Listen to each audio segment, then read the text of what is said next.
دوسرے جو محتمم بنے تھے دارالعلوم دیوبند کے وہ تھے مولانا رفیع الدین۔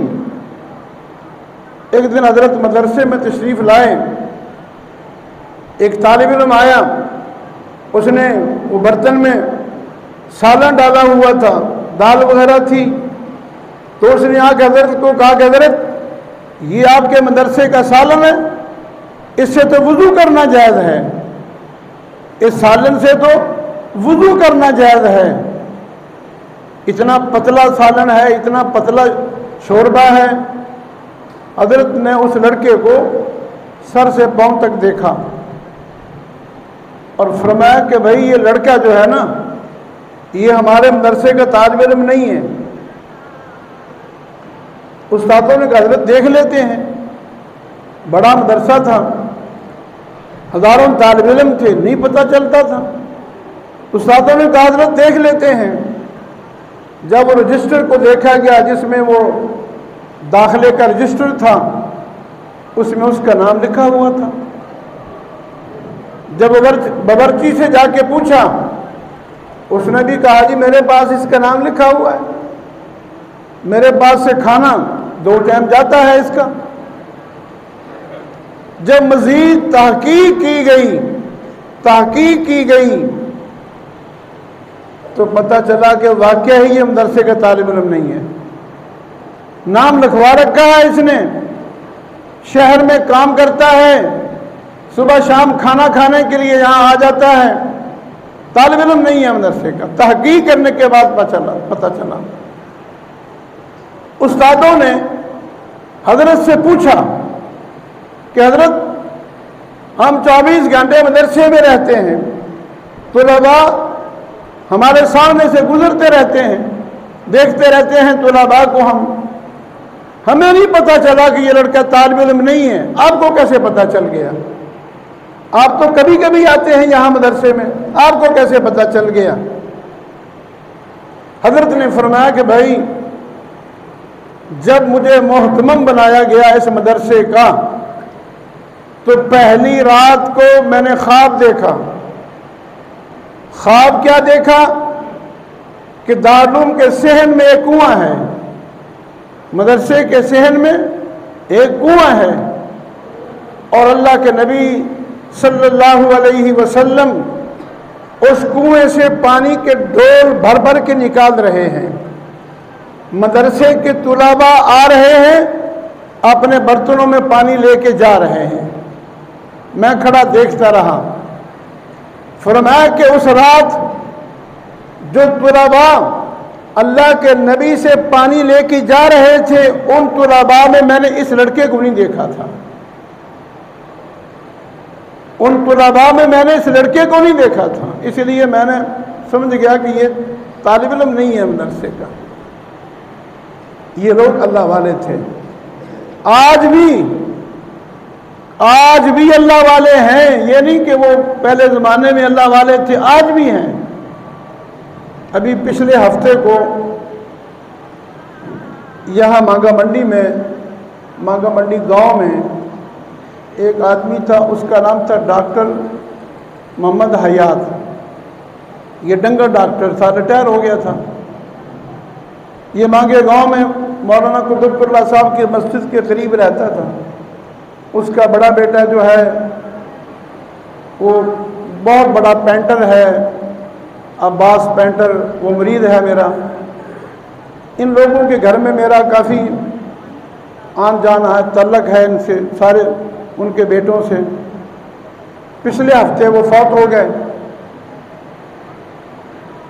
تو چونکہ میں وہاں تھا نہیں، جنازے میں شریک نہیں ہو سکا تھا، تو اتوار والے دن شیراوالا میں لاہور ہمارا بہت بڑا اجلاس تھا، مرکزی جمعیت علماء اسلام اور نظریاتی، جو مولانا فضل الرحمان سے علیحدہ ہو گئے تھے کئی سال پہلے، وہ آئے ہوئے تھے۔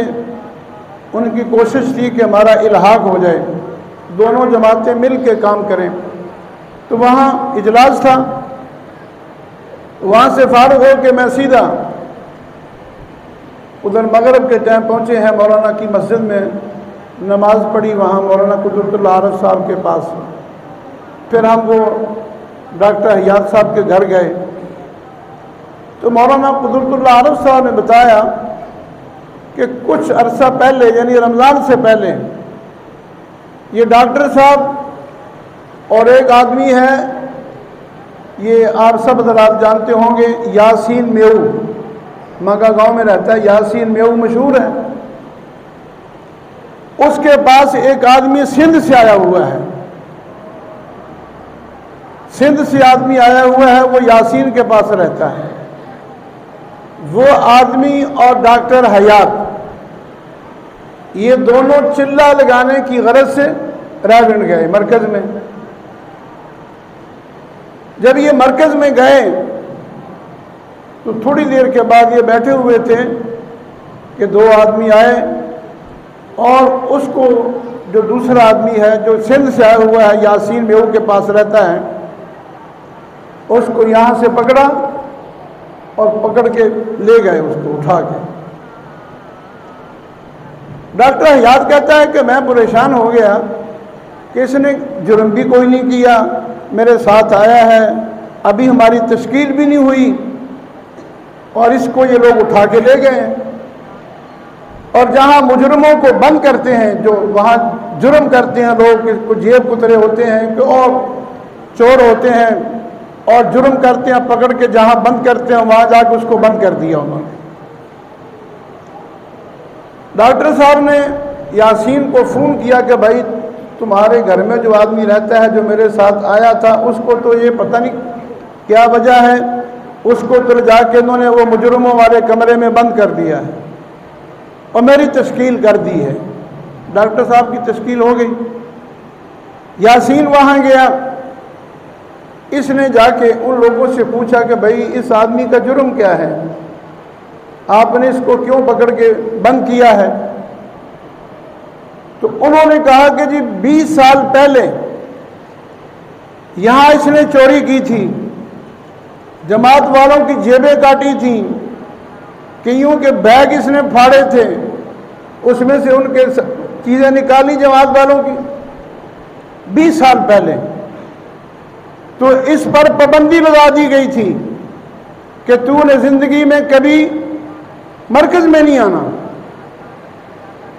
20 سال پہلے کی بات ہے، اس پر پابندی لگا دی گئی تھی کہ تو نے مرکز میں نہیں آنا۔ یہ مرکز میں کیوں آیا ہے؟ اب وہاں کوئی کیمرے تو لگے ہوئے نہیں ہیں، وہاں کوئی ریکارڈ بھی نہیں ہے لوگوں کا۔ اب 20 سال پہلے پتہ نہیں کس نے اس کو پکڑا ہوگا اور کس نے پابندی لگائی ہوگی، لیکن جیسے ہی یہ مرکز میں گیا تو پکڑا گیا۔ کیوں پکڑا گیا؟ وہاں کو اللہ والے ہیں، صاحب کشف لوگ وہاں ہیں جن کو پتہ چل گیا کہ اس پر تو پابندی ہے، یہ یہاں کیوں آیا ہے؟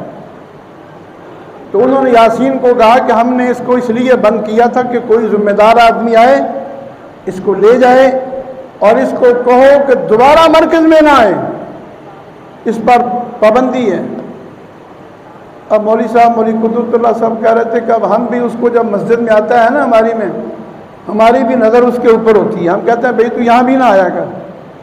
جب مرکز والوں نے پابندی لگائی ہے تو ہمیں بھی وہ اچھا نہیں لگتا۔ یعنی مقصد یہ میرا بات کرنے کا کہ اللہ والے پہلے بھی تھے، اب بھی ہیں۔ 20 سال پہلے کس نے پکڑا ہوگا اس کو، کس نے پابندی لگائی ہوگی؟ حاجی عبدالوہاب صاحب نے اس پر پابندی لگائی ہوگی، کس نے لگائی ہوگی کوئی پتہ نہیں ہے، لیکن مرکز میں جاتے ہی ان کو پتہ چل گیا اس پر پابندی ہے اور یہ مرکز میں کیوں آیا ہے۔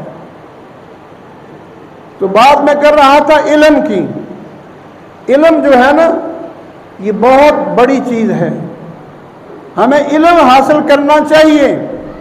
علم حاصل کرنے کے لیے وقت کی، عمر کی کوئی حد نہیں ہے۔ بچپن میں بھی کریں، جوانی میں علم حاصل کریں، بڑھاپے میں علم حاصل کریں۔ علم حاصل کرنے کے لیے وقت کی کوئی پابندی نہیں ہے۔ خود بھی علم سیکھیں، اپنے بچوں کو دین سکھائیں۔ اگر خود نہیں سیکھ سکتے، بچوں کو نہیں سکھا سکتے، تو جو دین کا علم سیکھنے والے ہیں ان سے محبت کریں، جو دین کا علم حاصل کرنے والے طلباء ہیں اور دین سکھانے والے جو اساتذہ ہیں ان سے محبت کریں۔ اللہ سے دعا ہے اللہ تعالی ہمیں دینی تعلیم جو ہے وہ حاصل کرنے کی توفیق عطا فرمائے، اور اللہ تعالی ہمیں دین پر عمل کرنے کی بھی توفیق عطا فرمائے، اور اللہ ہمیں اخلاص بھی نصیب فرمائے۔ وآخر دعوانا ان الحمد للہ رب العالمین۔